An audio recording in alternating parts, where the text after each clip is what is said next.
ये बात करते हैं। औज़ु बिल्लाहि मिनश्शैतानिर रजीम बिस्मिल्लाहिर्रहमानिर रहीम। अस्सलामु अलैकुम नाज़रीन, इस वक्त मस्जिद नबवी का दस्तरख़ान दिखाया जा रहा है।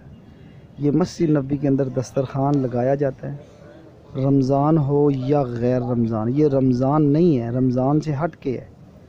तो इसमें ये आपको जो नज़र आ रही हैं, ये खजूर नज़र आ रही है, और ये जो साथ पड़ा है ये आब ज़मज़म, और ये जो थर्मस में पड़ा है ये गावा।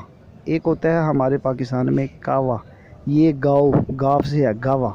और ये खजूरें हैं, और ये बंद वहाँ का बंद है ये। और ये दस्तरख़ान असर और मगरिब के दरमियान में लगाया जाता है। ये ऊपर जो आप देख रहे हैं ये फ़ानूस, ये मस्जिद नबवी के फ़ानूस, और मेरे लेफ़्ट साइड पे जो है यहाँ रोज़ा रसूल है।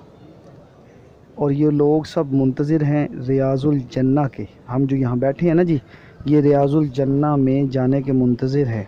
तो अभी इफ्तारी का वक्त करीब है, तो सब लोग इफ्तारी के लिए बैठे हैं।